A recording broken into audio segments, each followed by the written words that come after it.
Kemudian tohara lughawi adalah sayalanul ma. Tohara daripada makna daripada tohara adalah mengalirkan air. Kalau kita wudu ke anggota wudu, kalau kita mandi janabah ke anggota daripada seluruh badan itu. Secara bahasa makna tohara seperti itu. Kemudian adapun makna tohara secara secara syar'iyyah dikatakan toharatul hadatsul asghar wal akbar wa jami'an najasat. Ya, taharah daripada secara secara syariat adalah suci daripada hadas kecil ataupun hadas besar, ya, dan juga bersuci daripada menghilangkan najis. Itu yang dijelaskan nanti di dalam kitab ini. Nah, kemudian diawali kitab taharah dengan apa? Dengan alamatul bulugh. Apa hubungannya? Hubungannya adalah diawali kitab ini dengan alamatul bulugh setelah dijelaskan daripada rukun-rukun Islam, rukun-rukun iman, dan juga makna la ilaha illallah, diawali dengan tanda-tanda bulugh. Kenapa dikatakan diawali dengan tanda-tanda bulugh, tanda-tanda balik? Karena catatan-catatan daripada amal hasanat wa sayyiat itu, ya, hanya tercatat pada anak-anak yang sudah balik. Anjuran-anjuran sholat, anjuran puasa, ya, itu hanya dianjurkan, ya, baik puasa, kemudian sholat ataupun haji, itu hanya dianjurkan kepada anak yang sudah balik. Hanya saja sebagaimana yang sudah kita ketahui bersama, sebelum anak itu balik, bagi para orang tua wajib perintahin anaknya sembahyang tatkala umur 7 tahun. Wajib tuh bagi para orang tua memerintahkan anaknya setelah umurnya 7 tahun wajib diperintahin sembahyang, bangunin subuh, rejang dia suruh sembahyang.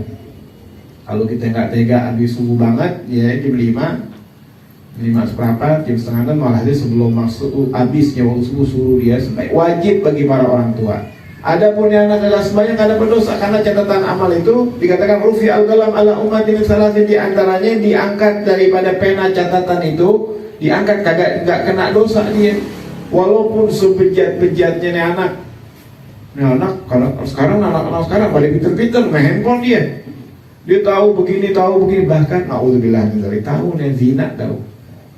Ya, nih anak gara-gara handphone belum balik dia. Ya, dia berzina, naudzubillah. Dosa kan anak, kagak dosa, yang dosa orang tuanya. Anak terlahir dalam keadaan fitrah, tinggal bagaimana orang tuanya ngedidik, gitu. Misalkan ada itu anak, misalkan yang begitu, ini anak ngambil barang orang, ini orang tua kadang-kadang sekarang nih, orang tua sekarang girang anaknya bawa mainan dari rumah tetangga. Lu bapak tuh, oh cakep banget tuh, bagus ngambil. Oh, orang tuanya jadi hukum, tanya dulu, dikasih Pak, tanya tetangganya. Berapa repotnya kita tanya. Orang udah ada handphone, tanya, tadi anak-anaknya ngambil mainan di rumah dia dikasih apa gimana? Oh kagak, balikin wajib. Itu nyolong dari kecil kita didik tuh. Kita kagak marahin dia nyolong ngambil barang orang, kita kasih tahu ini dosanya besar. Ya, dosanya besar kalau nyolong, bilang kita ajarin dari masih sekecil mungkin. Walaupun dia kagak dapatnya, anak kagak dapat dosa. Dia mau bagaimana, dia mau maksiat kayak maksiat yang tadi tuh dia ngambil nggak mendapatkan daripada belum tertulis. Sampai kapan dia? Sampai dia balik. Makanya dalam kitab ini ya dijelasin tentang tanda-tanda balik. Jadi kita wajib ajarin anak-anak kita nih, kasih tahu nih kalau dia udah balik. Nah, itu kewajiban orang tua udah lepas itu. Dari umur 7 tahun, ya. Dari umur 7 tahun kita didik tuh anak, kita rawat tuh anak, kita kasih makan, kasih ini. Udah balik, udah lepas orang tuanya deh. Lepas orang tuanya, dia nggak mau sembahyang, terserah dia. Bapak udah nggak ada urusan lagi. Tapi masa kita tega orang tua sama anak kita, nggak bangun sembahyang subuh, diemin aja. Walaupun dia udah balik lah, kita nggak tega. Jangan sampai anak kita jadi bahan bakar api neraka nanti di hari kiamat. Jangan sampai. Ya kita bangunin, walaupun ya anak udah bukan tanggung jawab kita lagi, dia mesti bangun sendiri. Mesti bangun sendiri. Kalau dia sudah baik. Tapi dia dididik apa kagak? Diperintahin gak waktu umur 7 tahun disembahyang? Kalau yang nggak pernah diperintahin, wah dosa orang tua ini. Ya, orang tuanya atau anak kebiasaan dia nggak sembahyang dikarenakan dari umur 7 tahun nggak pernah diperintahin, tetap dosa itu anak atau orang tua itu yang bakalan diseret nanti ke dalam api neraka. Walaupun orang tuanya nggak pernah ninggalin sholat, sedekahnya masya Allah, ya rajin ibadah, hadir majelis salim, nggak pernah tinggal, sembahyang subuh di masjid, pulang isyraq, masya Allah, pahalanya kan begitu, sembahyang subuh di masjid. Ya, kemudian dia duduk di masjid itu, dia berzikir sampai isyraq, kemudian dia sholat, pahalanya seperti haji dan umrah yang sempurna 3 kali Rasulullah SAW nyebutin. Dia pulang habis isyraq, anaknya bininya masih tidur di rumah. Mendingan kalau usah di masjid, maksudnya dia habis sholat di masjid, pulang ke rumah, bangunin bininya, buru-buru dipulang, baca zikir sebentar, doa kan masih ada waktu subuh tuh. Ya, masih ada waktu subuh, pulang buru-buru bangunin bininya, bangunin anak-anak, sembahyang udah sholat belum? Jangan didiemin aja. Karena nggak dilatih dari umur 7 tahun, ya, maka berat dia melaksanakan sholat. Yang ada orang tuanya dilawan sama anaknya. Banyak kan orang-anak sekarang tuh ada yang lawan. Makanya kita dianjurkan tegas sama anak dari umur 7 tahun. Tuh umur 7 tahun kita suruh terus kita suruh. Emang sebentar. Berapa bulan paling capeknya, kesonoinnya alhamdulillah. Kita ngelihat anak-anak orang masya Allah, ada sebagian anak dari pagi udah subuh di masjid, masya Allah, bagus banget, bersyukur itu. Jangan kita katain dia, ya. Rasulullah nggak pernah dikatakan jangan kalian melarang anak-anak kalian untuk masuk, anak-anak kecil masuk ke masjid, jangan dilarang. Cuman bagi orang tua, kira-kira bisa ngejaga apa kagak? Kita masyarakat yang sembahyang di situ jangan pakai ngelarang kalau ada anak kecil, bukan anak kita nih masuk ke dalam masjid. Kalau anak kita larang apa-apa, anak orang nggak boleh. Ini kadang-kadang kita anak-anak kecil dia masuk ke masjid udah soft yang paling depan dia. Gara-garanya apaan? Ini orang-orang yang tua, orang yang tua kagak mau ngisi soft depan. Mestinya dia berlomba-lomba masuk ke masjid langsung soft depan. Jangan tawadu, bukan tempatnya itu. Kita dianjurkan untuk memenuhkan daripada soft yang paling depan itu paling afdal. Ini diisi anak-anak dimarahin, anak-anak yang di depan. Nggak boleh. Anak-anak di depan, haknya dia udah. Sebelum dia ke depan, kita kasih tahu dulu tentang anak di belakang ya. Gitu. Kalau dia udah di soft yang ke depan, nggak boleh kita tarik tuh anak mundur. Nggak boleh kita tarik tuh anak mundur. Kitanya yang salah. Kenapa kita kagak di depan dari awal? Anak-anak yang maju ke depan di soft yang paling pertama, tuh, ya. Orang tuanya, kalaupun dia mau bawa anaknya, hendaknya ya diperhatiin bercanda kagak, ditaruh di sebelahnya dia. Jangan tuh anak-anak disuruh, anak-anak mau main di atas. Semua di atas, ya udah dijadiin TK udah, anak bermain, ya semuanya semua nggak ada, kali ada orang gedenya gitu di atas gitu, kagak ada, anak-anak semuanya main berisik udah. Yang salah siapa? Orang tuanya yang salah, ya orang tuanya yang salah. Kita nasihati bilangin orang tuanya, nanti lihat aja tuh anak itu di atas jande begitu, ya kasih tahu, jangan sampai kita gomel anaknya, orang tuanya marah. Ya, orang tuanya kadang-kadang kita bilang anaknya marah, mestinya terima kasih dikasih tahu, biarin ngomelin aja nggak apa-apa. Itu mestinya kita. Ya kalau memang kita mau bawa anak kita ke masjid, ya kalau sebelum umur 7 tahun kalau bisa jangan dulu, wabil khusus yang belum dihitan. Kalau kita punya anak sendiri nih, ya jangan kita bawa ke dalam masjid, ya. Jangan gitu. Kenapa? Karena kalau yang belum dihitan itu, ya dia itu masih membawa najis. Kita kagak boleh masukin najis ke dalam masjid, walaupun nggak kencing tuh anak. Cuman yang air kencing yang ada di bawah ulfahnya itu tuh, tempat potongan sunat tuh yang belum disunat, kan ngantong ke dalam tuh, nggak boleh masuk ke dalam masjid gara-gara itu. Cuman kalau dia masuk ke masjid, kita nggak mesti nanya, anak lo waktu cebok udah dibersihin belum gituannya. Nggak usah nanya tuh, tanggung jawab orang tuanya udah.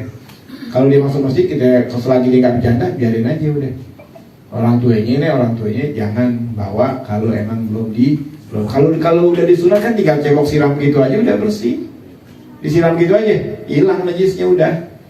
Ntar masalah di dalamnya dia keluar apa kagak, itu urusan dia, bukan urusan kita. Atau misalkan dia belum dihitan, udah dibersihin, dia pakai pampers, boleh gak masuk masjid pakai pampers? Boleh, selagi kagak ada najisnya. Kecuali kita ngelihat pampersnya udah bocor, basah tuh, kita bilang orang tuanya itu basah pampersnya. Jangan sampai ngotorin masjidnya najis semuanya gara-gara dia. Kasih tahu orang tuanya, suruh keluarin anaknya ya daripada masjid. Jadi kewajiban daripada khitab, daripada apa-apa yang diwajibkan oleh Allah Subhanahu wa taala ini adalah buat orang-orang yang udah dewasa atau orang-orang yang sudah balik. Nah, sekarang kita mau tahu orang yang udah balik itu dengan apaan balik? Dikatakan wa alam faslun alamatul bulugh salasun. Fasal menjelaskan alamatul bulugh, tanda-tanda balik ada 3. Dia dikatakan dia balik ada 3. Yang pertama, tamamu 15 sanatan fi dzakari wal unsa. Sempurnanya umur 15 baik laki-laki ataupun perempuan.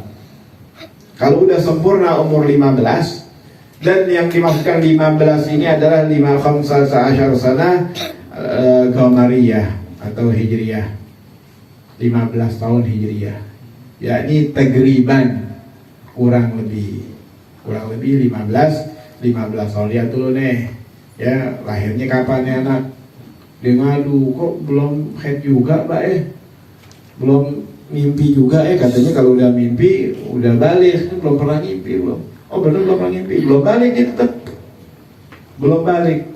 Dan kebaikan-kebaikan anak-anak kecil yang belum balik itu mendapatkan daripada ganjaran pahala kalau dia ngaji, dia puasa, dia sholat, dia beramal-amal yang baik, itu buat kedua orang tuanya. Pahalanya buat kedua orang tuanya. Ya. Itu buat kedua orang tua sebelum dia balik. Kalau dia balik maka untuk dirinya, karena itu suci dalam keadaan fitrah. Ya, sampai kapan? Sampai dia balik. Baru tuh ada catatan hasanat atau sayyiat, itu udah mulai dicatat tatkala dia balik. Jadi yang pertama itu tatkala umurnya 15 tahun yang sempurna. Ya, 15 tahun sini ya al-Qamariyah, bagian ulama mengatakan tahdidiyah, sebagai ulama mengatakan taglibiyah. Yang mu'tamad adalah ya tahdidiyah, 15 tahun yang sempurna. Walaupun belum mimpi itu. Walaupun belum mimpi atau perempuan belum head nih, udah 15 tahun. Yang itu tetap baliknya itu dengan apa? Dengan 15 tahun, dengan umur 15 tahun. Kemudian yang kedua, wal ihtilamu fi dzakari wal unsa li 9 sinin. Dan ihtilam, mimpi. Ya, kita jangan pakai malu bilangin sama anak-anak kita, lu udah ngimpi belum? Udah ngimpi semalam, ngimpi apa? Yusram. Wah, enggak, ngimpi yang enak. Ngimpi yang enak, udah malam dia kasih itu lagi datang satu rumah makan enak banget. Ya bukan itu, bukan, jangan pakai malu, udah ngimpi sampai keluar mani. Ya ayam kawin itu. Hah? Ayam kawin. Lihat ayam kawin. Nah, nggak ngerti dia. Ya, tambah bingung lagi lihat ayam kawin. Ngimpi walhasil kita jangan pakai malu dah, jangan pakai kias-kiasin sama anak-anak. Ya, ngimpi yang udah basah sampai keluar mani. Jelasin lagi, mani itu apa? Oh, mau ngimpi ngompol, basah. Bukan itu, ngimpi keluar mani. Mani apa sih? Kasih tahu sifat-sifatnya mani. Mani itu air warnanya putih, lengket, biasanya keluarnya muncrat. Kalau keringnya dia nanti bercak-bercak di mana?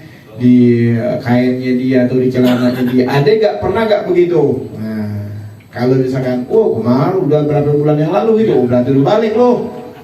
Ya, udah balik. Minimalnya umur berapa? Litis sinin 9 tahun. Tuh.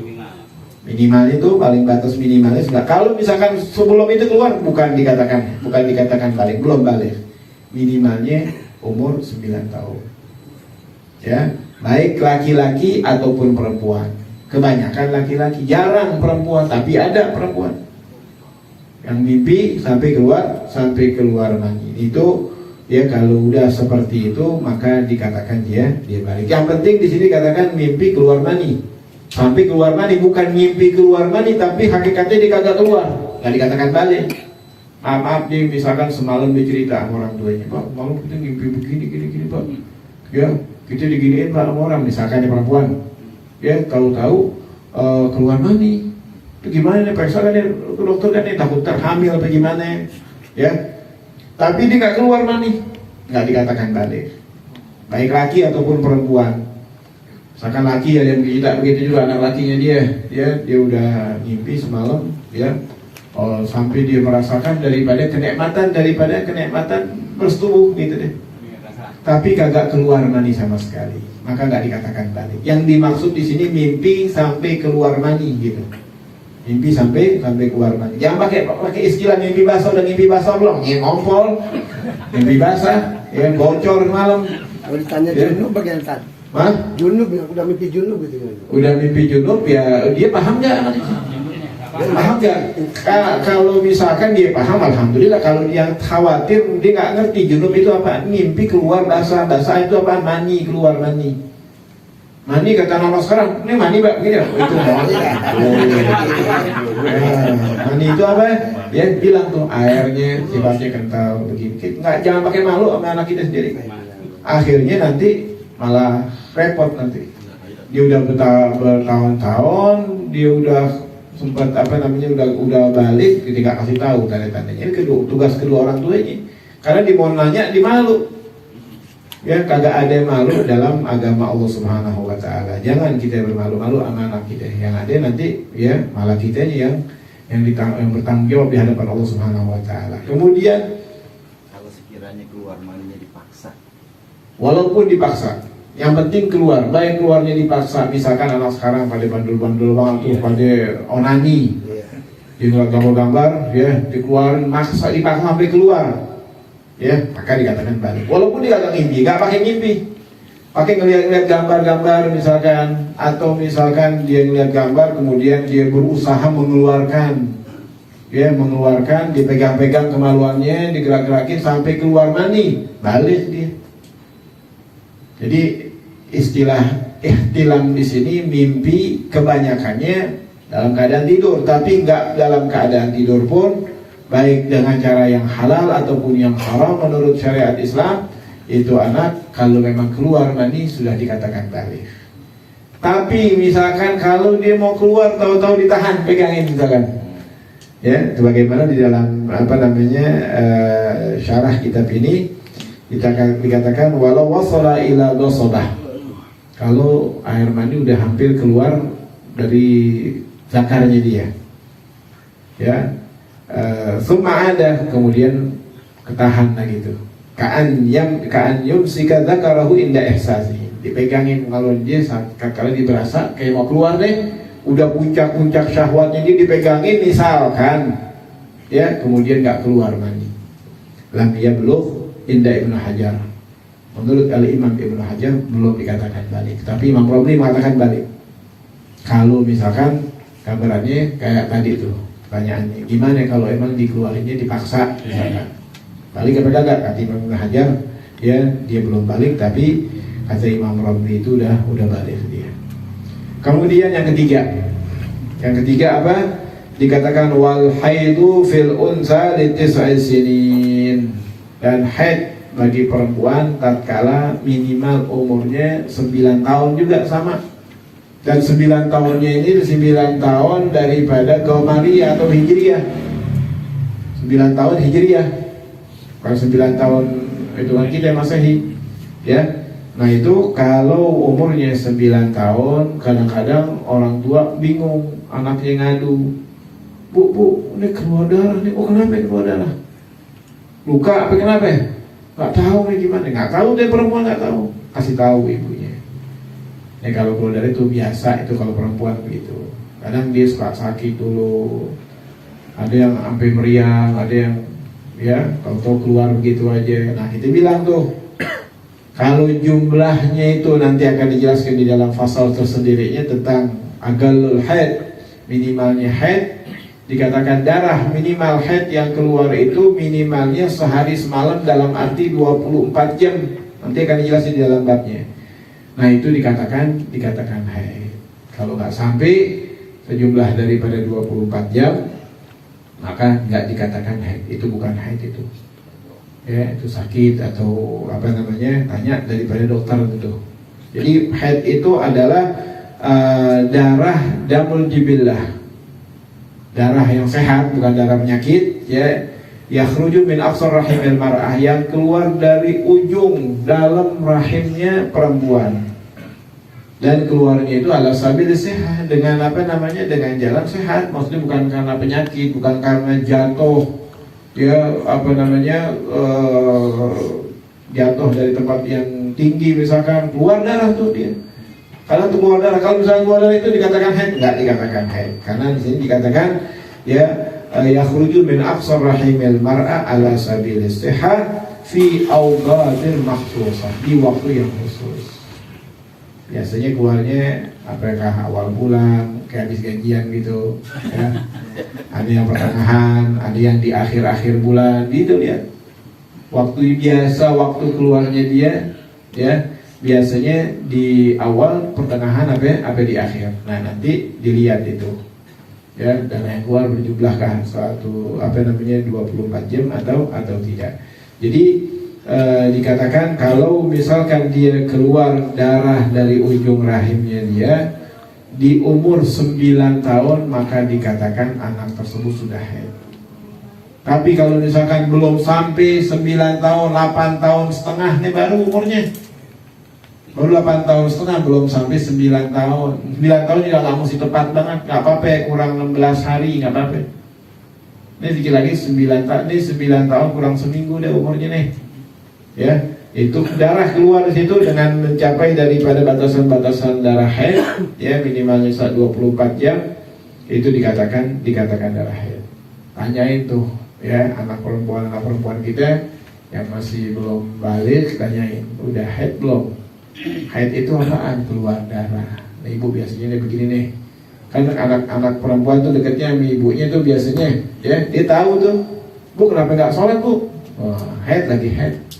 Tanya tuh anak haid apaan sih, kasih tahu deh tuh sekalian. Darah keluarnya orang perempuan begini nih nak, ya setiap apa namanya bulannya keluar darah tuh. Pada umumnya ada sebagian perempuan nggak keluar darah. Nanti ibunya dia udah periksa ke dokter, dok nih coba periksa dokter, sehat ya anak nih. Kalau nggak keluar nggak haid nih udah umur 14 tahun, udah 15 tahun nggak keluar darah.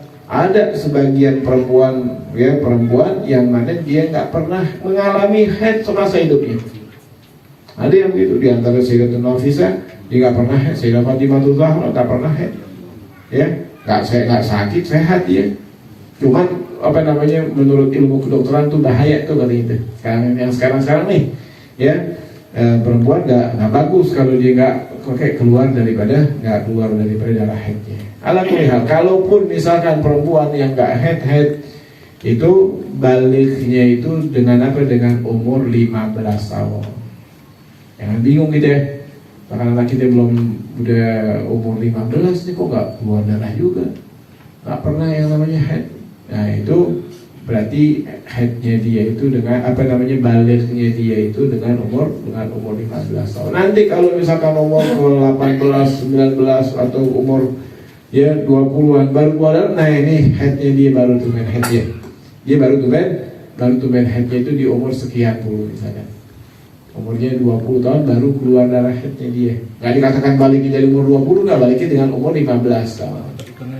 Untuk hitungannya 15 tahun. Kalau dia nggak pernah mimpi dan nggak pernah haid. Nanti pembahasan masalah haid, kemudian masalah nifas, kemudian masalah apa namanya al-wiladah nanti akan dijelaskan di dalam pasalnya tersendiri. Itu daripada 2 pasal yang pertama. Kalau ada yang nggak jelas mau ditanyain, perlu ditanyain sebelum kita terus.